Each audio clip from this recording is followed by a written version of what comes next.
packed in the car, heading to Chicago. This is the first time that we have driven to Chicago to fly out. So far, do you love it? No.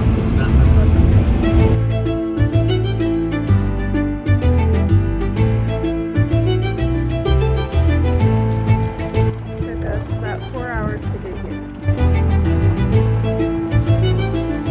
Now we're gonna walk to the airport, Tice.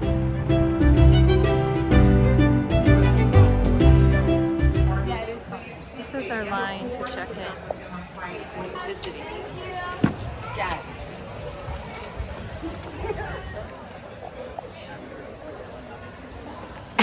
Now we are the hour and almost 6 minutes. An hour, 6 minutes. That is an hour 5. Next in line.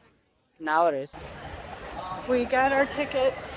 It took us 1 hour and 8 minutes to go through the line. Now we're heading to security. Only 3 of them had their phones tested. I was not one of them. It was the 3 oldest children. It took us in about an hour and 45 minutes to get from the line to get our tickets to all the way to our gate. So we got to our gate finally and sitting down having a snack. I've never flown out of Chicago airport before, but this is crazy. There are so many people. There's not enough chairs for anybody to sit. There's no restaurants or food. It's just like a little kiosk, and that's it.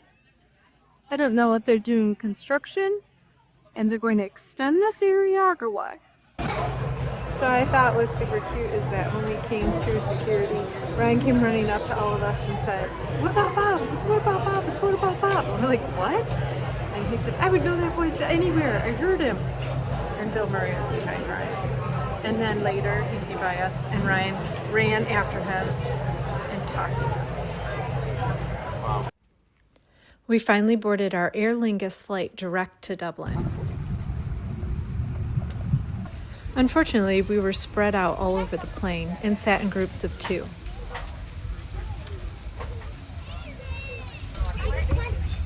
I love it that all the seats are green. And they gave us little headphones, and they have green on them. And green blanket. Who knew? We made it to Dublin safely without any incidents. If you ask any of the kids, they'll tell you their flights were awful. And there were lots of crying babies and moving seats, and they're very exhausted right now. So we're waiting for our luggage, and once that comes, then we have to find a different terminal to get a Wi-Fi hookup and then find our transportation. The wait for our luggage was the longest I have ever experienced. For our 2 nights in Dublin, we are staying in the Riu Plaza, which is in the thick of it, right downtown.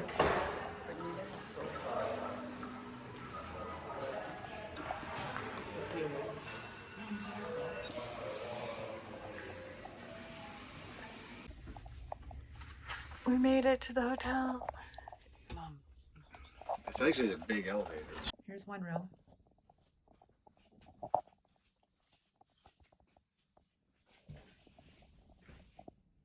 This is our second room.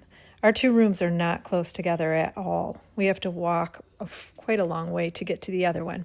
Ryan and I shared with the girls at this hotel, and the boys had their own room. No, I was super confused. Like, he was being really serious. I was like, I don't look like I get away. What were you confused about? Because our guy who was driving us to our hotel said that, like, if you're at the hotel and they see you, you look underage, like, below 18 or native balls. Yeah, so coming in from the airport, our driver told us that if you are under 18, you may not have a phone out in public. And so if you had your phone out in the hotel, they would be taken away. Also, the passport guy, did you hear him? He said that Wi-Fi does not work in Ireland. And so you would be sitting in the car swiping the windows because it doesn't work. He's a really jokester people. A lot of jokesters. So we freshened up a little bit. The boys decided they're eating in the room and taking a nap. and we are going to go out and explore Dublin and see what we can see. Hop on, hop off buses are my favorite. Education and transportation all in one. So of course we had to hop right on the bus first thing.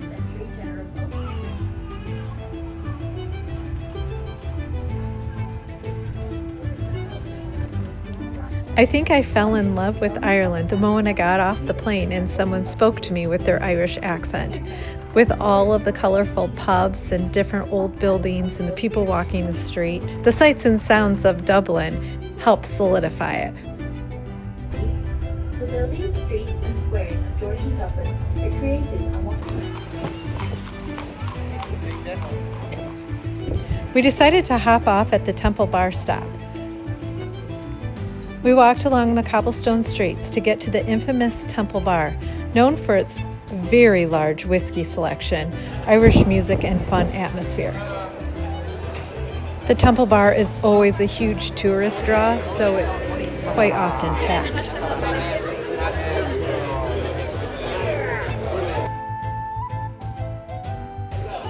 Smile! Yay! We're hungry. I'm tired. The tiredness has hit me. Time for some lunch. It's not difficult to find a place. Just pop into one of the pubs.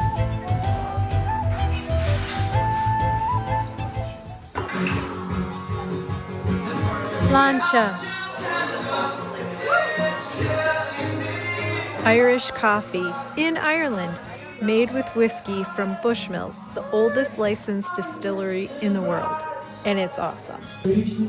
Our first meal in Ireland.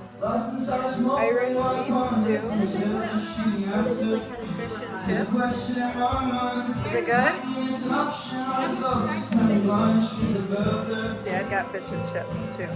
And Lola. I got minutes. There's Lola's. It's hot.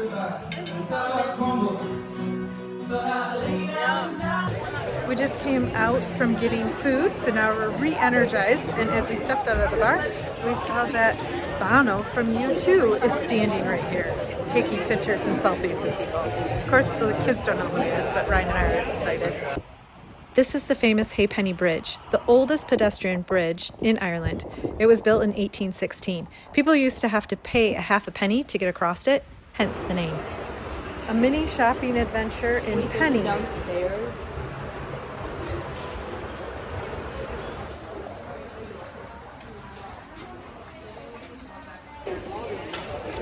We lost Ryan, but now found him at the bakery. New big cities can be very intimidating, but it is fun just to sit and watch everything that's going on around you. When I was planning this trip and thinking about Ireland, a few things came to my mind. One of them was, of course, leprechauns. You can't go to Ireland without finding leprechauns, so we had to visit the National Leprechaun Museum. The museum starts out with a lot of artifacts displayed, pointing out how leprechauns have been portrayed through history.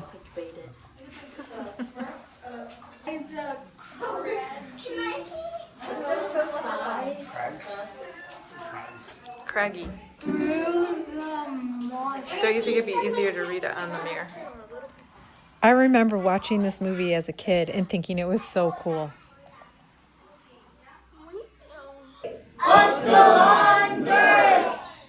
We learned some Gaelic and then experienced some magic. Is this what it's like to be a leprechaun?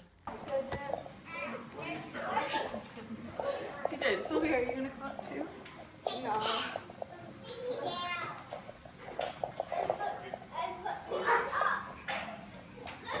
I'm just videoing you. Okay.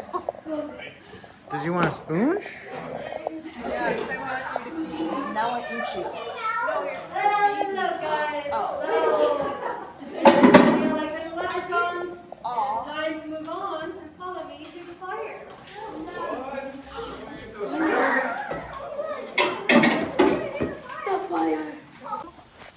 We heard a lot of amazing stories about how leprechauns came to be. And of course we learned about fairies, because leprechauns and fairies go hand in hand. I'm orange. We lost Lola. Blue. Stuck on my ears. Oh, and there's clouds.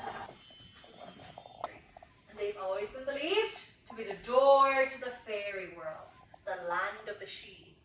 You'll see in our fairy hill up here we have the Celtic knot.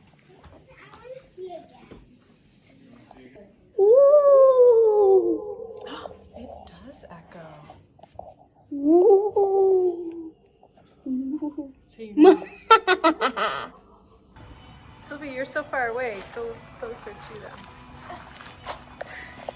I know you might be thinking that this is a little corny and it's just for kids, but we did actually learn things about Irish history. It was super fun, and if you're a kid at heart, you'll really like it a lot.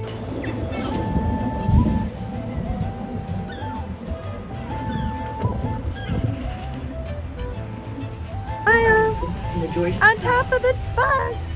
Located in the ground. Hopping back on the bus. They all but disappeared, with the exception of Guinness's and a few modern-day microbreweries. But it is now owned by Diageo.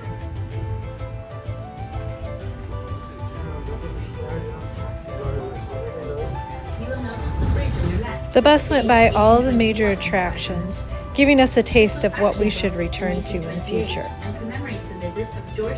This park is twice the size of New York Central Park and over 5 times the size of London's Hyde Park. And now it's back to the hotel to rest.